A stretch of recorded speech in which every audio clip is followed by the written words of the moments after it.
Rascal by Sterling North, Chapter 5, September.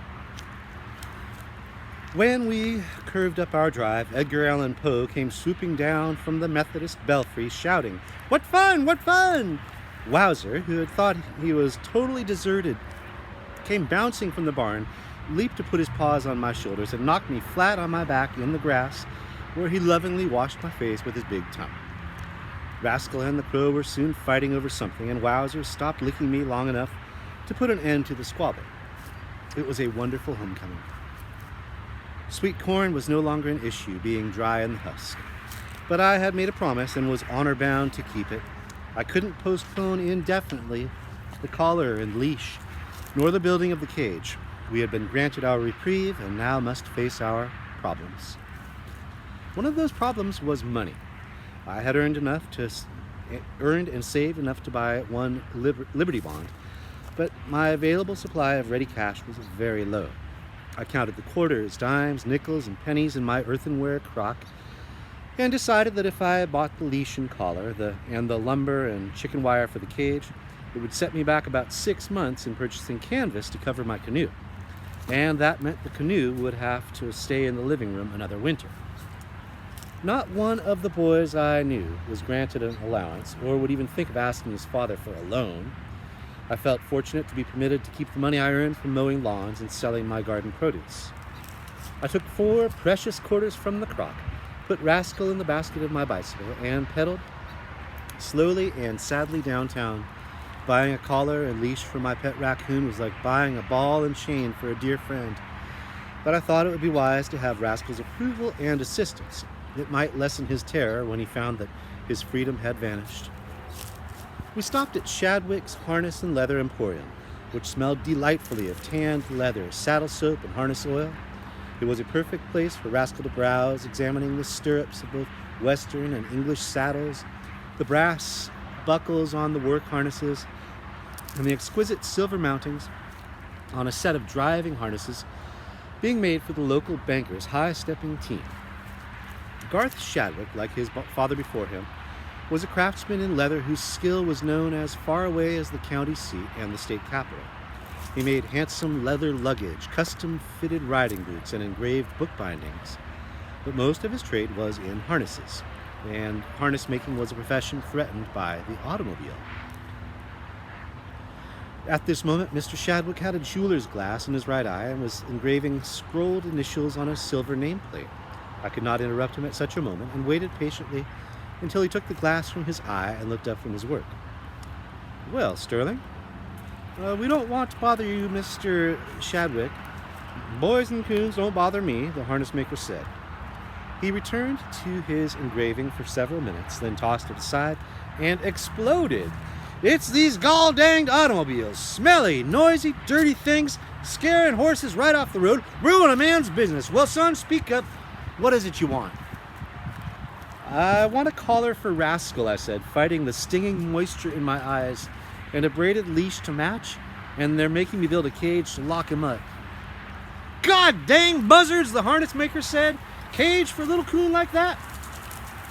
Going after boys and coons now, are they? You want his name engraved on a silver plate on the collar?" "I haven't got much money," I said hesitantly, "but that would be wonderful. His name is Rascal." "Come here, Rascal, and let me measure your neck," Garth Shadwick said, leaning over to pat my complacent pet.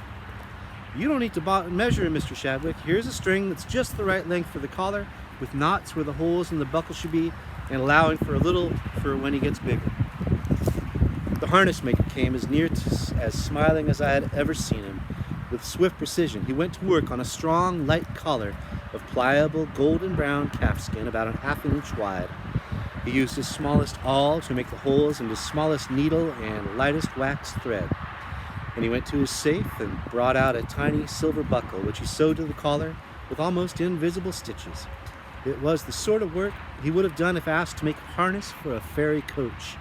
Finally, he put his glass to his eye, and on a very small silver nameplate inscribed Rascal in a fine Spencerian script. "That's the most beautiful raccoon collar I ever saw in my life," I said.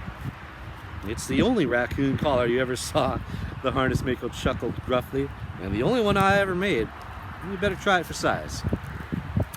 I wasn't certain that Rascal would like to have the collar put around his neck, but I couldn't hurt Mr. Shadwick's feelings.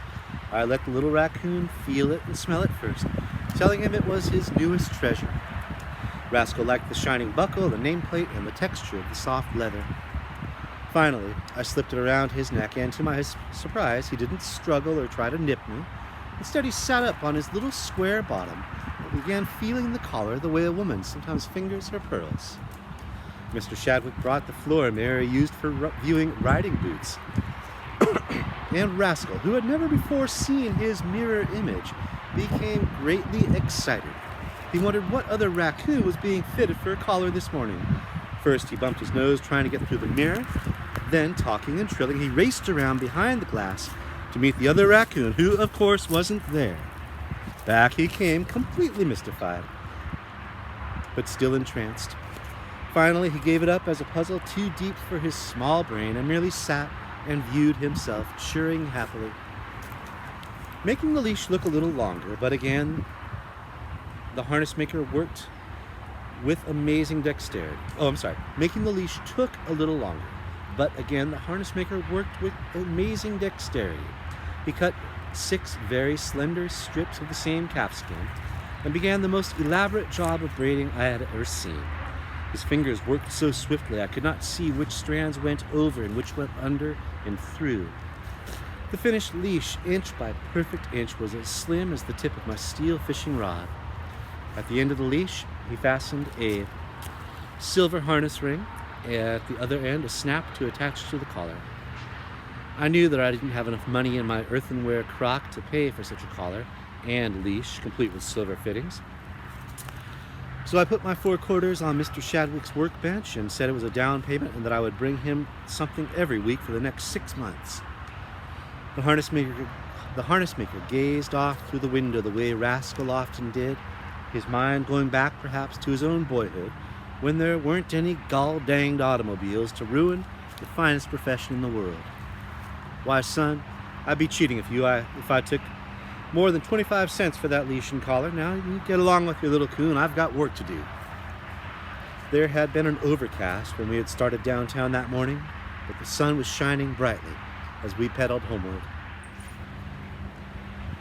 The opening of school was postponed for a month in the autumn of 1918. With so many young men away at war, the women and older children tried to fill their places on the farms around Brailsford Junction. In this rich tobacco region, the crop is harvested in September, late enough to avoid shed burn, but early enough to avoid frost. This is heavy work, chopping the tobacco stalks, spudding these plants on laths, and hanging the tobacco in the sheds to dry. I was too slight to be of much assistance in the harvest field, but I continued to produce food in my war garden, bushes of carrots, beets, and potatoes. I used my garden as a justification for delaying the building of Rascal's cage. But I knew that his imprisonment would not be postponed forever.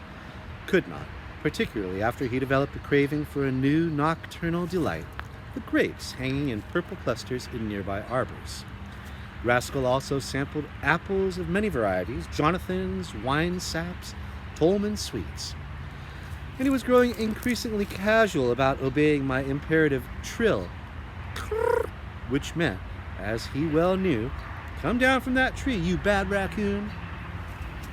I came to the reluctant conclusion that I would have to buy the materials and start constructing the cage.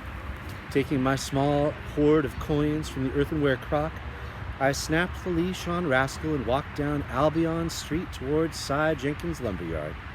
My raccoon had been introduced to his leash so gradually that he no longer strained against it painfully.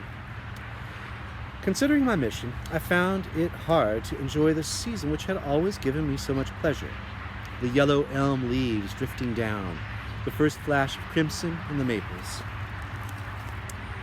Cy Jenkins had cheated me when I bought the lumber for my canoe, but he was so eager to see Rascal cage that he now pretended to be giving me a bargain on 2x4s and chicken wire.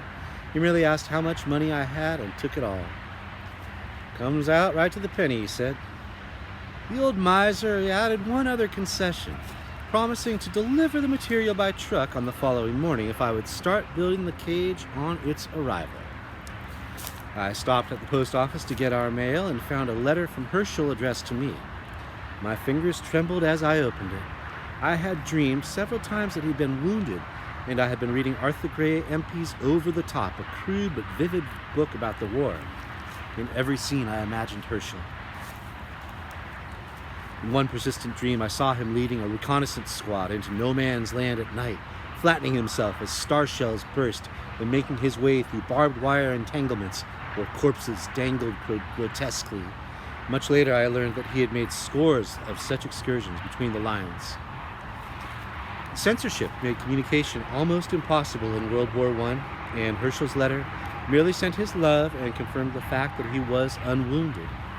I remember one sentence in particular because it was typical of his wry, good humor. "Well, send me some Paris garters, Sterling. They claim in their ads that no metal can touch you." The fact that Herschel was still alive and unhurt, and that Rascal and I had still one afternoon before I must start building the cage, raised my spirits considerably. I made jelly sandwiches for the two of us, and we climbed the cleats I had nailed to the oak tree, taking with us our picnic lunch and a copy of Westward Ho. High in our favorite crotch, we ate and I read, fascinated by the adventures of Amyas Leigh. Rascal, meanwhile, indulged in a favorite pastime of raccoons, sunbathing on a lofty limb. He lay flat on his fat little belly on a branch he could comfortably embrace, letting all four legs dangle over the sides in easy embrace. His muzzle pointed upstream on the bough, and his handsome ringed tail lay straight behind him. And there he dozed for hours, absorbing the healing sunshine of September, as though he were storing up warmth for the long, cold season ahead. I was equally happy, and quite as lost to the world as I sailed the Spanish Main with Amyas, followed him into the forest to find the beautiful white girl Ayaconora, and moved with mounting excitement toward the defeat of the Spanish Armada. We were tree dwellers, my raccoon and I, and we rather wished we would never have to set foot on earth again. Hunger brought us down at last. However, my father was in Montana on a ranch business, so Rascal and I ate whatever we pleased for supper, and then climbed our tree once again to watch the stars come out. I told him some of the things that my mother had told me about those distant suns, arranged in their shining constellations. Then I had a sad but happy thought. If Ursa Major, the great bear, was my constellation, Ursa Minor, the little bear, was his natural right, Rascal's constellation. Long years after we were both gone, there we would still be, swimming across the midnight sky together. There were two things I must do: plan the cage carefully and convince Rascal that it would be a pleasure to live in his new home. I had been observing him closely for the last few days to discover which part of the backyard he enjoyed the most.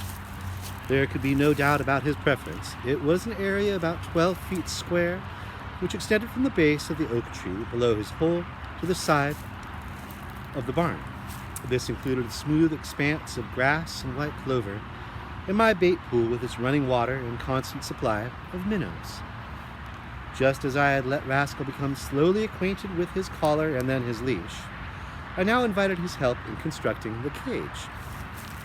When the wire and 2x4s arrived, I laid out the square, dug holes for the posts, and also sank a 6-inch trench along each side for pegging down the bottom edge of the wire.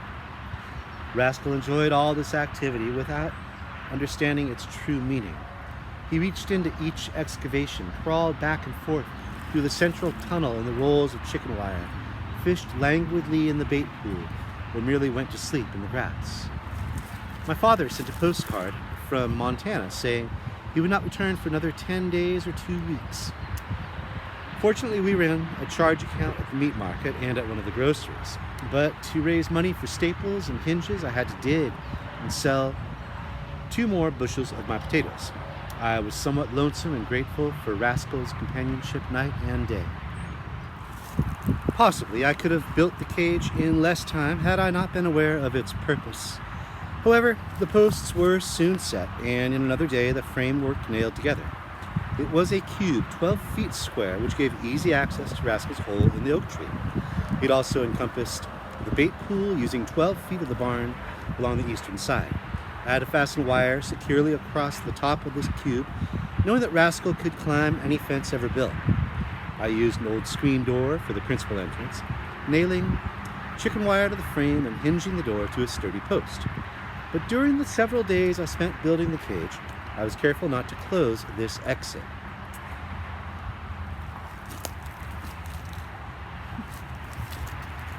Never for a moment did Rascal feel penned in. I fed him his favorite foods within the wire, always dreading the day when I must lock the door. It seemed to me a wicked thing to take a wild raccoon kitten from the woods, a little animal who loved speed and adventure and exploration, and to imprison him like an animal at the zoo. I had seen the big cats and the bears pace up and down their cages in hopeless misery. Would Rascal yearn like that for his lost freedom? He must have more space, I thought, and more shelter. Then I had a small inspiration. I hurried to my workbench to get a compass, brace and bit, and keyhole saw. Making sure that my calculations were right, I drew a circle on the side of the barn, big enough for a raccoon but too small for a dog. I then bored 4 holes within the circle, and using my slender saw, cut a neat opening into a long, disused box stall inside the barn. Finally, I sanded the edges of the doorway so that it would not scratch Rascal, and I showed him the net result. Rascal loved holes of all sizes, from crayfish holes to be explored with a sensitive paw to holes such as this one, big enough to crawl into. While I put fresh straw in the box stall and enclosed it in chicken wire, my raccoon spent most of his time going in and out of his pleasant little door. His home was becoming more attractive day by day. He still didn't understand, though, however, he still didn't understand, however, that I was building him a prison. And every time the neighbors asked when I would lock him up, I said, maybe tomorrow. The most exciting event in Brailsford Junction each September was the Irish picnic and horse fair.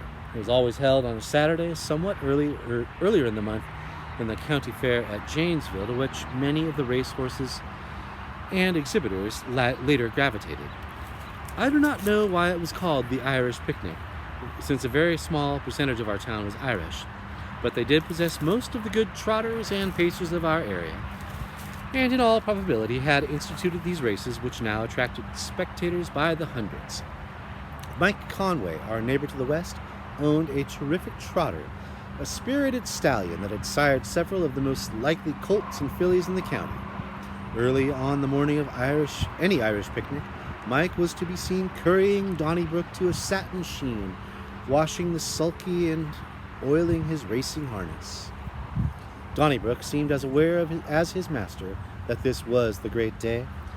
His whinny could be heard at a considerable distance by interested mares, and he frisked about his pasture, kicking up his heels and tossing his head. Some racehorses have a beloved dog or cat for a companion. Donnybrook had developed a strong affection for Rascal. Whenever my raccoon climbed one of the posts of the neat white fence around the paddock, the black stallion immediately became gentle, changing his shrill whinny to a soft whicker. While Rascal waited on the fence post, Donnybrook would trot over to greet him. The raccoon always ran his small hands over the big velvet muzzle, fingering the bright rings of the halter. Naturally, Rascal and I would be cheering for Donnybrook in any race he might ever run. Across the street, on this same morning, Reverend Thurman was tuning up the carburetor and making other last-minute adjustments on his Model T Roadster. He was bellowing hymns which were explosively interrupted whenever he pinched a finger or dropped a wrench. Mike Conway and Gabriel Thurman had never been the best of friends, but in recent weeks, their feud had taken a new turn. Mike loved horses and hated automobiles almost as ardently as his friend Garth Shadwick. Thurman was terrified of horses, but entranced with automobiles. Mike wouldn't admit that he was afraid of anything, but the fact remained that he had never taken a ride in an automobile until a recent day when the minister had offered him a lift in his Ford. Mike silently asked the protection of St. Patrick, stepped into the shivering, shaking, self-propelled chariot of destruction, and they were off. On every possible occasion, Gabriel blew his horn, a klaxon nerve-wracking enough to frighten every horse on the block. As he turned from Albion into Fulton, the principal business street, the minister pulled down the gas lever and went roaring through the traffic with satanic delight, while Mike muttered a fervent Hail Mary and turned a patriotic green. Mike made it a point to return the favor.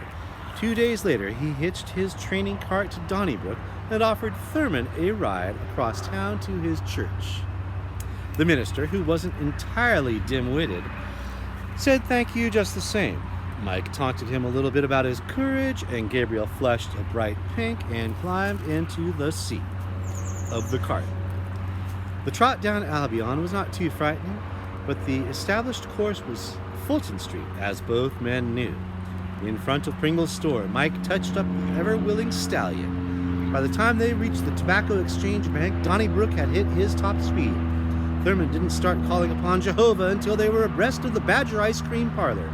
But long before they reached the Monarch Laboratories, which produced a nerve tonic for just such occasions, his eyes were rolling and he was screaming, "Help! Murder! Runaway horse! Let me out, you fool!" The entire town knew about both rides, and the best-informed gossips insisted that Conway and Thurman had made some sort of wager, highly improper on the part of a minister, and that the mysterious payoff might come during the day of the Irish picnic. I was as curious as everyone else, so, taking Rascal on my shoulder, I crossed the street to Thurman's parsonage, where he continued to work on his car. "I'd be glad to polish your brass radiator," I said. Reverend Thurman glared at me and at Rascal. "The best way to polish a radiator is with coon pelt, and if that animal of yours ever invades my property again..." "You wouldn't do that to my pet raccoon?" "Oh, yes, indeed, I certainly would," said the terrible-tempered minister of the gospel. "I'll tack his hide right up here in the woodshed. I thought you were going to lock him in the cage like you promised." "In a few days," I said. "You can see I've got him on a leash." "Step in the right direction," Thurman granted. I knew it was impolite, but my curiosity was now quite out of control. I was slightly shocked to hear myself asking, "What's your bet with Mike Conway, Reverend Thurman?" "Bet?" Thurman shouted. "What bet? Ministers never bet. Now you and your coon get out of here and stay out." We returned to our front porch, and Rascal and I sat in wicker chairs watching a veritable parade. Our street was the direct route to the fairgrounds, and all the exhibits and livestock, the racehorses and the automobiles, must come past us in review, as though we were judges or privileged guests. There are always a few well-groomed hunters and hackneyed ponies, thoroughbreds and Tennessee walking horses, 5 gaiters and other pampered creatures, moving with pride and grace toward assured white, red, or blue ribbons. But our region was one of working prosperity rather than effortless hurry, so most of our beautiful horses were of the draft breeds. We had massive Belgians, often weighing more than a ton, and standing 17 hands high, Suffolks, Clydesdales, and Percherons. In the pulling contest, these tremendous and faithful animals were so brave and loyal to their masters that I could not watch them long in their heartbreaking performances. Apparently they would soon be outmoded by the other forms of locomotion, passing our front row seat. Automobiles of every kind, from Fords to white steamers and twin six-packards. The sulkies, surreys, and neat green farm wagons with gleaming red wheels moved very slowly by comparison to any automobile. My father was still in Montana, so this year he would not be with me viewing the exhibits and watching the races. I raided my earthenware crock for my last handful of small silver, snapped the leash on Rascal, mounted my bicycle, and we were on our way. The world was sparkling and cool that bright September morning. The dust had been settled during the night by a sprinkle of rain, Not enough to make a muddy track, just enough to put some ozone in the air and dew on the grass. Whistling any tune that came into my head, I pedaled happily toward the fairgrounds with Rascal in the basket. In the traffic were additional guarantees of a good day. The pie wagon, the ice cream truck, which also carried many cases of root beer, the popcorn and Cracker Jack wagon, and a balloon man riding a bicycle and blowing an enchanting little whistle that lured children as surely as the pipe of the Pied Piper. From up ahead, within the fairgrounds, we could hear the calliope playing, "Come, Josephine, in my flying machine." And now the bright tents and the white buildings came into view, and we could hear the happy buzz and murmur of the crowd already gathering. Yes, this was certainly the day of the Irish picnic, worth coming miles to see. I put my bicycle in the bicycle rack under the grandstand, and with Rascal on my shoulder, began to tour the grounds. We saw all the canned goods, quilts, and other fancy work in the homecraft department. In another building, we admired the huge pumpkins, Hubbard squashes, and melons, the seed corn, apples, and grapes. It was a good thing that I had Rascal on a leash. He wanted to run his avid hands over everything he saw, like a woman shopper at a fire sale. In the case of the prize-winning bunch of grapes, I restrained him just in time. On visiting the livestock building, Rascal walked the top rail of the pens, utterly confident and unafraid. Calves and colts came over to say hello. The fattened lambs were also gentle. But a big Poland China sow with her autumn litter was menacing. And a merino ram charged the fence on which Rascal was standing, moving like an oncoming locomotive and crashing his big curled horns into the wooded partition. Rascal would have been thrown into the pen by this heavy jolt if I had not literally dragged him from danger by his leash. We were more careful after that, as we visited the horse pavilion to see again at closer range the beautiful animals we had seen passing our house earlier in the morning. Most of the horses were not entered in any special event except the grand parade around the racetrack. They were judged in their pavilion by 3 craggy and serious horsemen brought in for the occasion, and some of the blue, red, and white ribbons had already been awarded. But out in the racing stables,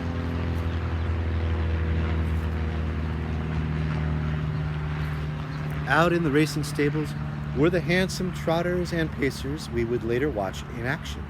There were 2-year-olds, both colts and fillies, who would compete in the Junior Classic. They were high-spirited young things with fire and mischief in their eyes, and I kept Rascal well back from the paddock doors. Most of the 3-year-olds were better behaved.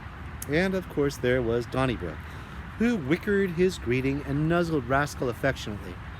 In 2 of the last 3 years, he had won the Senior Classic, and I think he knew that we were pulling for him. It was pure delight to be showing Rascal all this for the first time, and he was constantly interested in all that he saw. We rode the merry-go-round together, Rascal sitting ahead of me on the wooden pony, going gaily up and down, round and round. He wanted a second ride, but I had to be careful of my dimes, or we would never get through the day without going bankrupt. We couldn't resist the Ferris wheel, however. It was the biggest one that had ever come to the Irish picnic, and when we reached the top, we could see all the way to the village of Albion, far across the marshes. Height didn't frighten us, either of us, and it was a little like flying, to soar upward and come swooping down again. Rascal would have gladly ridden all day, and so would I, but the silver in my pocket was disappearing far too rapidly.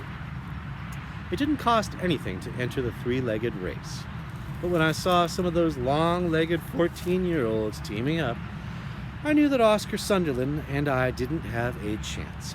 Instead, we decided to enter another free event soon to begin, the pie-eating contest. Gabbling happily about Rascal and the coming muskrat season, we walked toward the long plank table and adjoining benches laid out with 20 blueberry pies. "I seen a mink track," Oscar said. "Lives in the tile that drains Mud Lake. You got your traps oiled?" "Not yet, but I sent to St. Louis for our catalogs, for fur catalogs. Boy, we're going to make a fortune this fall. We're going to be filthy rich." I could use some money, I admitted. I'm just about stone broke. Gee, so am I, flat busted. Say, look at that pie. It's not as good as your mother makes. She does make a good pie at that, Oscar admitted. Mom's all right. We sat down on either side of the table, 10 boys on each side. Our hands were tied behind our backs, and while we awaited the starting gun, we shouted happy insults at each other.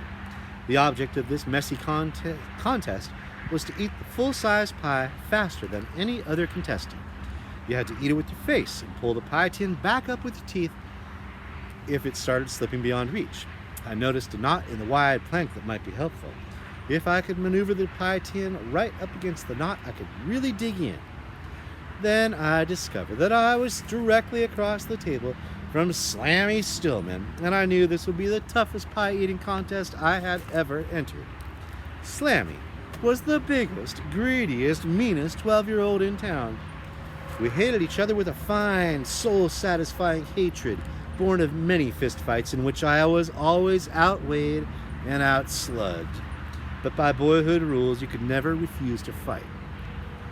We glared at each other balefully. This was a grudge fight to the last blueberry and the last crumb of pie crust. Bang! We were off with a good, juicy plunge through the crust and deep into the berries. The knot in the plank helped a little, but not enough. It held the pie tin for about 3 good slurps and then let it slip. There was so much commotion, noise, and splattering of blueberries, with some boys practically lying on the table trying to recover their pie tins, that it was hard to see who was winning. The crowd around us was roaring with laughter, but it wasn't very funny to us. We were desperate, exasperated, covered with blueberries, and breathing hard. Everybody wanted the $3 grand prize, not to mention the glory and the blue ribbon. I was practically certain that only Slammy Stillman was ahead of me, and I didn't see how I could ever catch up. Then my best friend came to my rescue. Rascal knew all about pies, and he loved blackberries. He leaped to the table and started helping me eat my pie, licking it up at a wonderful rate. Best of all, he was working from the other side of the pie, adding 5 1/2 pounds of raccoon to the resistance already supplied by the knot. My tin scarcely slipped at all. Slammy Stillman was the first to notice. He was completely infuriated. This character, who never abided by any rule, started screaming, "Cheater! Cheater! Look at that cheater!"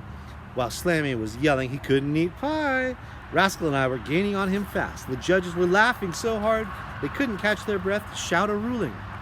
Rascal and I came in strong on the last lick. Picture break.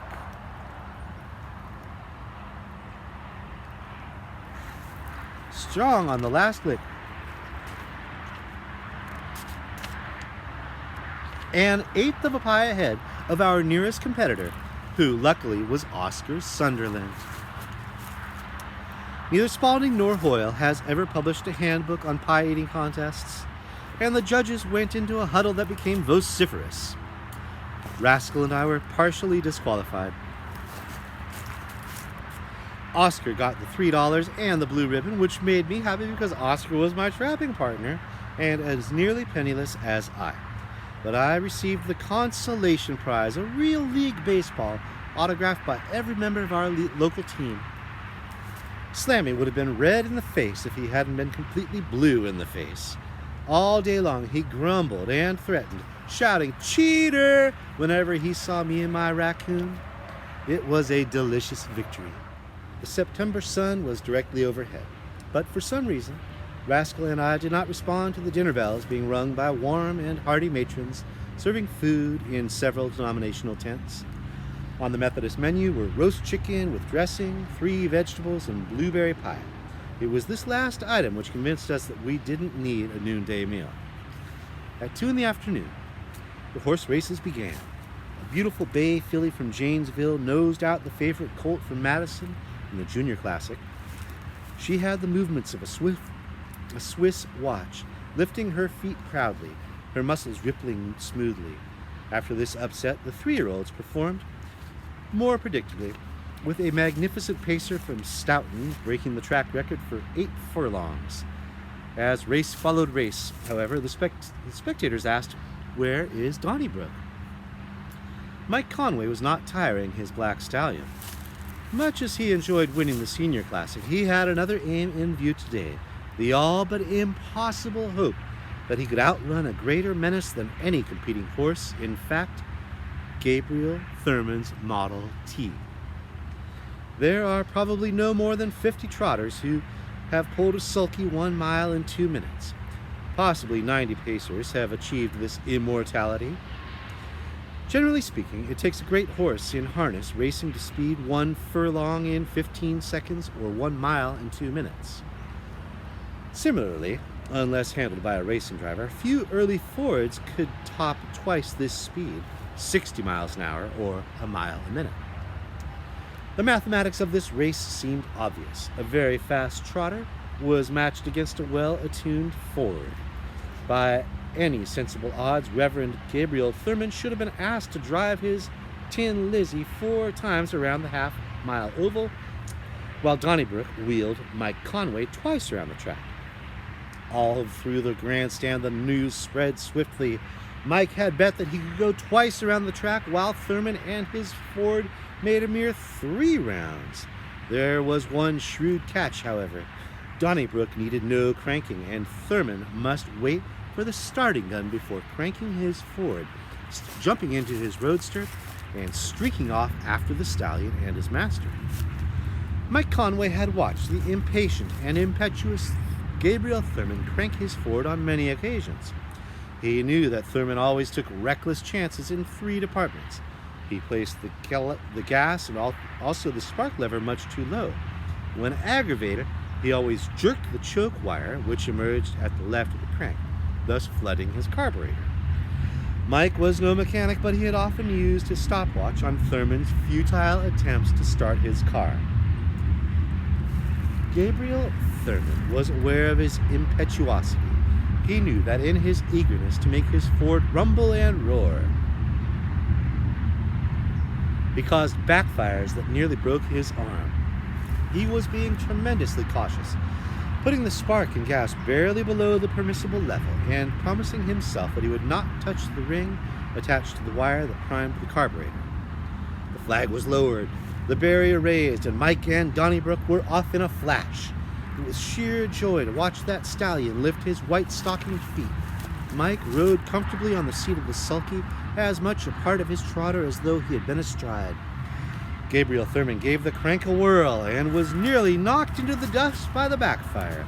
He rushed to his steering wheel, adjusted gas and spark, and tried once again. A very small pop created such exasperation that the minister pulled the priming wire with a desperate yank. The carburetor flooded until it dripped gas beneath the car. By this time, Mike Conway and Donnybrook had completed a full round of the track and had only one more to go. By luck rather than skill, Thurman now started his Ford, and off he blasted, sounding his klaxon and pulling his gas lever to the lowest notch. This was almost an even race, if the Ford could make 60 miles an hour, while Donnybrook held 30. On the open road, Thurman might have won, but taking the curves without leaping the fence was his problem. Donnybrook crossed the finish line leading by 2 lengths, the indisputable winner. There was one other reward for Rascal and for me. Donnybrook moved over to the fence where my raccoon was watching and waiting eagerly. With more than 1,000 spectators in sight,